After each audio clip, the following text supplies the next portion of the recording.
Hi, I'm Mike. What would you do if you went to your favorite fast food place and instead of McDonald's, you ended up with Burger King?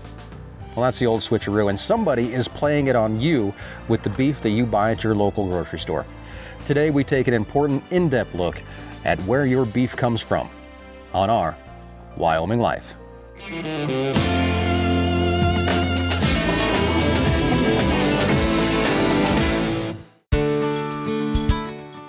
In the grocery store, you know if the mango you buy was imported from Mexico or Bermuda or the West Indies. There's a sticker right there on it. You want to buy a chicken? You can look right here on the label and it tells you where it was hatched, raised, and harvested. This one here in the US. So why is the same sticker on a steak causing so many problems? In the spring of 2008, my wife Erin and I were working corporate jobs in America. Just like over 90% of the US population, I had no tie to agriculture at all, at least at a hands-on level. In October of 2008, I suddenly found myself in a new role on the family ranch in Wyoming. We had made the decision to move back to Erin's hometown to help out Gilbert, my father-in-law, with his cow-calf operation. Little did I know how much it would change my perspective and make me see how important it is to know where your food comes from. There are laws on the books called country of origin labeling, or COOL laws for short. Now, that states that products are required to carry labels that tell you if the product was imported from another country. It's that simple.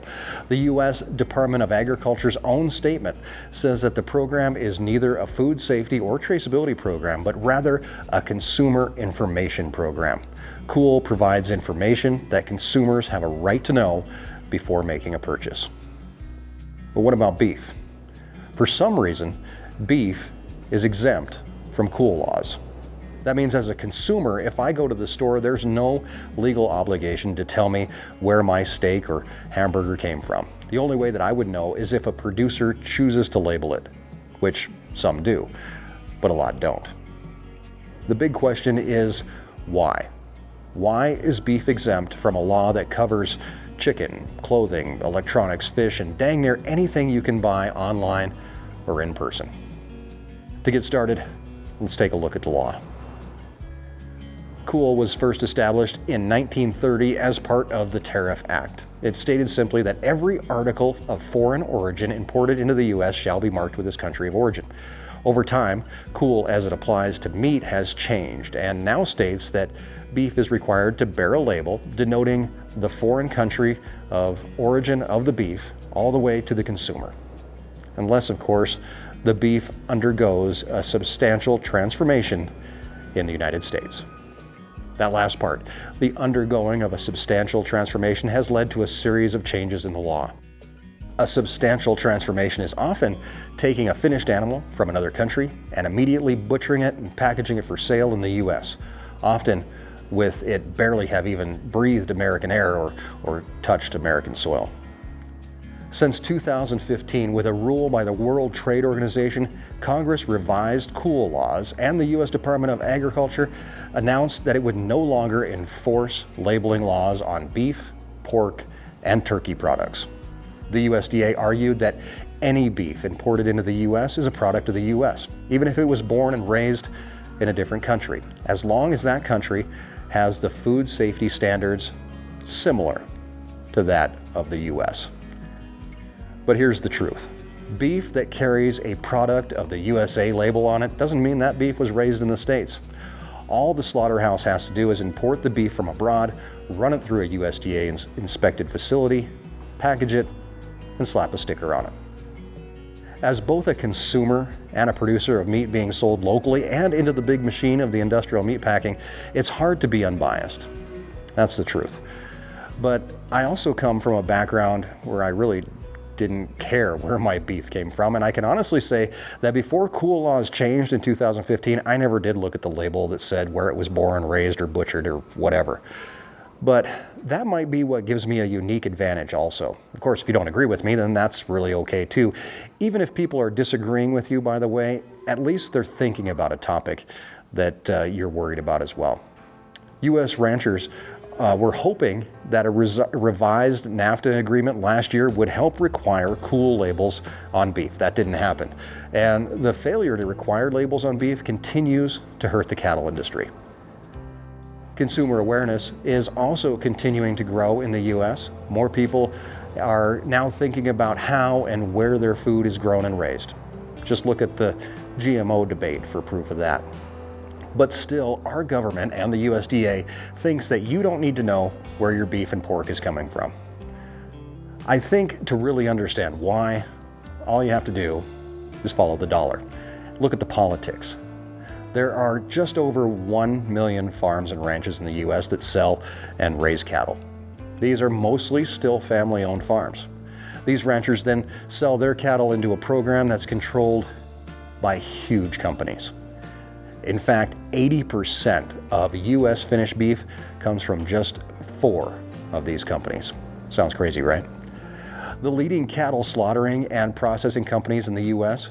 are Tyson Foods, the nation's largest beef producer, processing almost 200,000 cows per week with beef sales of $16 billion alone in the last year. Cargill is second with one of the largest privately held companies in the world. They processed 8 million cattle last year and clocked $120 billion in annual sales. Third is JBS USA. That's a subsidiary of a Brazilian-based company called JBS South America.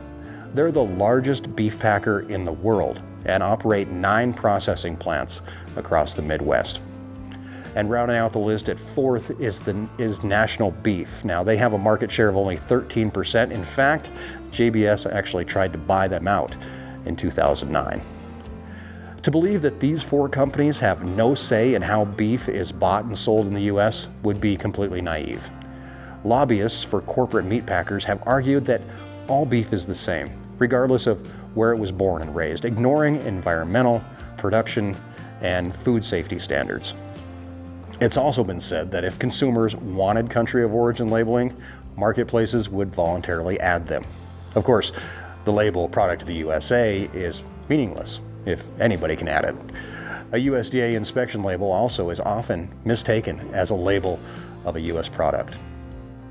As studies have shown that due to the increased consumer awareness, up to 90% of consumers want labeling on their beef, saying where their beef was born and raised and slaughtered. In the end, though, it comes down to money.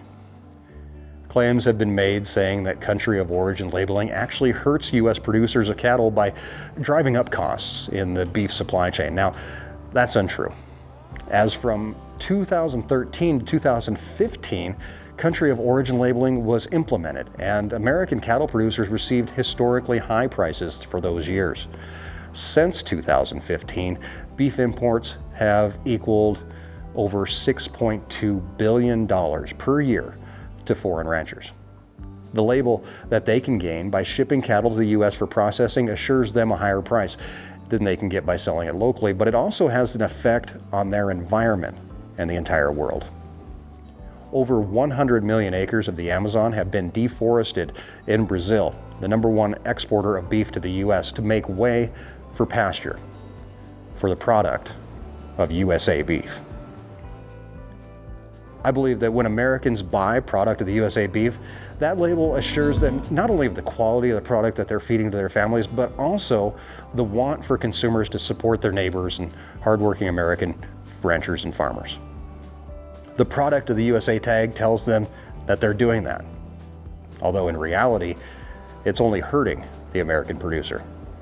Since 2015, cattle prices have dropped from $3.67 per pound paid to cattle producers to $2.19.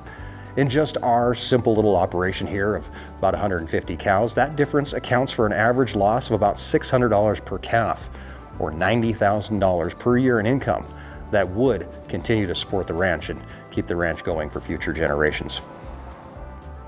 The big question, though, is how does this translate to the consumer? Well, in 2015, the average price for ground beef, according to the Bureau of Labor Statistics, was $4.16. So far in 2019, the average is $3.78. That's a decrease of 10% due to the import of beef to the U.S. Now, during the same time frame, farmers and ranchers have seen a decrease in their income of 40% in the price of cattle sold into the food supply. Doesn't balance out.